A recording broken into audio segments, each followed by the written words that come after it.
अगस्त माह में एक बार पुनः हम लोग योगेश्वर श्री कृष्ण जी महाराज का जन्मोत्सव मना रहे हैं।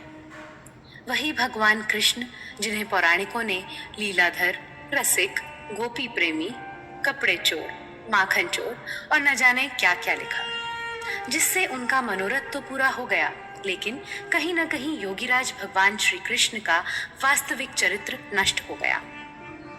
कृष्ण इस संसार के महायोगी थे, जिसका कोई दूसरा उदाहरण इस दुनिया में नहीं है। योगेश्वर भगवान श्री कृष्ण ने वेद और योग की शिक्षा उज्जैन स्थित महर्षि संदीपनी के आश्रम में रहकर हासिल की थी। भले ही पुराणों में श्री कृष्ण के चरित्र से छेड़छाड़ की गई हो, उन्हें रसिक, रास लीला रचाने वाला, माखन चोर बताया गया हो, लेकिन सच ये है कि कृष्ण का व्यक्तित्व इतना विराट और अनूठा है। अनूठेपन की पहली बात यह है कि कृष्ण हुए तो अतीत में, लेकिन वह आज भी इस धराधाम का भविष्य है। कृष्ण इस संसार के अकेले ही ऐसे व्यक्ति हैं जो धर्म की परम गहराइयों और ऊंचाइयों पर होकर भी गंभीर नहीं है, उदास नहीं है, रोते हुए नहीं है। वरना जीसस हो या बुद्ध या मोहम्मद हो या महावीर, संसार में सभी दुखी नजर आए। यहाँ तक कि अगर कृष्ण को छोड़ दें तो अतीत का सारा धर्म उदास आंसुओं से भरा हुआ है, लेकिन कृष्ण इस दुनिया के अकेले ऐसे योगेश्वर हैं जो सदा हंसते हुए, मुस्कुराते हुए पाए गए। जीसस के संबंध में कहा जाता है कि वह कभी हंसे नहीं। शायद जीसस का यह उदास व्यक्तित्व और सूली पर लटका उनका शरीर ही दुखी लोगों के लिए बहुत आकर्षण का कारण बन गया। महावीर या बुद्ध बहुत गहरे अर्थों में जीवन के विरोधी हैं। कोई और जीवन है, कोई परलोक, कोई लोक है, कोई और मोक्ष है, कहते कहते चले गए। लेकिन कृष्ण अकेले ही इस समग्र जीवन को पूरा ही स्वीकार कर लेते हैं, सभी को आत्मसात कर लेते हैं। कृष्ण दुख को भी स्वीकारते हैं और सुख को भी। किस भ्रम में पड़ रहे हो पार्थ कि वर्तमान जीवन ही संपूर्ण जीवन है? वर्तमान जीवन संपूर्ण जीवन नहीं है पार्थ। हम थे भी, हम हैं भी और हम होंगे भी। अब रहे ये सुख दुख, तो इनका क्या है? ये तो ऋतुओं की भांति हैं, आते जाते रहते हैं। हे कुंती पुत्र, जो सुख और दुख दोनों ही को समान समझे और उनसे प्रभावित हुए बिना ही उन्हें झेल जाए, वही स्थित प्रज्ञ है और वही मोक्ष का अधिकारी भी है।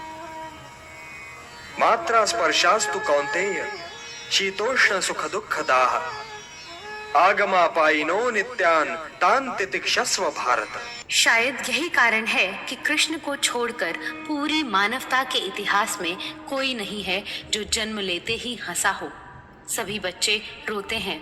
सिर्फ एक बच्चा मनुष्य जाति के इतिहास में जन्म लेकर हंसा है। यह सूचक है इस बात का कि कृष्ण तो हंसती हुई मनुष्यता को ही स्वीकार हो सकते हैं। इसलिए कृष्ण ही भविष्य का भारत है। हजारों साल के इतिहास में मुश्किल से 10-5 लोग हैं जिनको हम कह पाएंगे कि उन्होंने परमात्मा को पा लिया। एक अर्थ में यह लड़ाई सफल नहीं हुई, क्योंकि अरबों खरबों लोग बिना परमात्मा को पाए मरे हैं। ये दुख की बात है। इससे साफ पता चलता है कि जरूर कहीं कोई बुनियादी भूल थी। नए नए मत संप्रदायों ने दुनिया को परमात्मा से दूर कर दिया, लेकिन कृष्ण का दर्शन एकमात्र ऐसा दर्शन है जिससे प्रत्येक मनुष्य चाहे तो परमात्मा को पा सकता है। नैनम छिन्दन्ति शस्त्राणि नैनम दहति पावकः न चैनम क्लेदयन्त्यापो न शोषयति मारुतः। इसी कारण श्री कृष्ण जैसे महापुरुषों की जिंदगी एक बार नहीं लिखी जाती, शायद सदी में बार बार लिखी जाती है।